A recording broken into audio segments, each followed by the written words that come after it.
د وطن میډیا درنو لیدونکو السلام علیکم. دا هم تازه او مهم خبر. بشري حقوقو سر ډله وایي ترکیې سرتیرو افغان پناه غوښتونکي وهلي او شړلي دي. دوستانو ویډیو را سره تر پای وګورئ. که چېرته مو زموږ چینل نوي سبسکرایب کړی چینل هم سره سبسکرایب کړئ. د بشري حقوقو د سر ډلې د ترکیې پوځ تورن کړی دی چې له ایران څخه اوښته سلګونه پناه غوښتونکي یې وهلي او په زور یې بیرته ایران ته شړلي دي.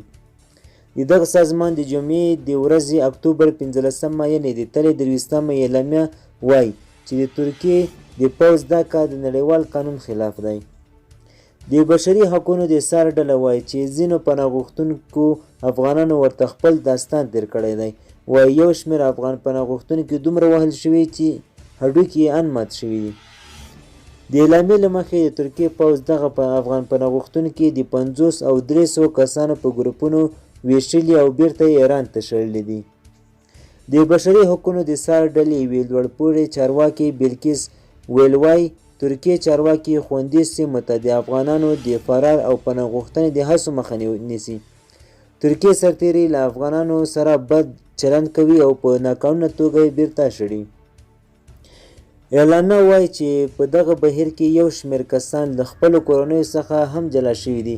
د بشري حقوقو ډله وایي چې د سپتمبر له 15 څخه د اکتوبر تر 11 پورې له 6 افغانانو سره خبرې کړي.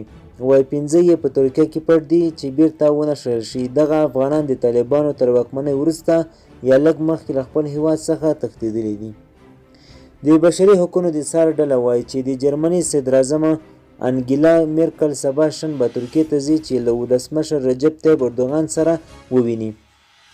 دغه ډلې له میرمن میرکل څخه غوښتي چې د ترکیې په حکومت فشار راوړي چې د افغانانو شړل بند کړي او د پناه غوښتنې د حق د سلب کولو او نورو ادعاو په اړه د پلټنې وکړي.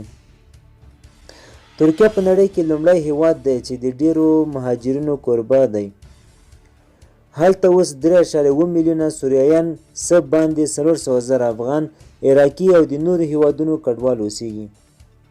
د بشري حقوقو د سر ډلې تر دې مخکې له ترکیې څخه د سوریایانو د شړل کېدو په اړه هم راپورونه ورکړي وو.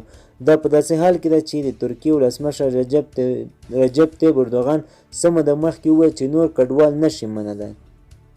دوستانو ویډیو تر همدې ځایه وه. د لا زیاتو معلوماتو لپاره زموږ چینل سره سبسکرایب کړئ. مننه.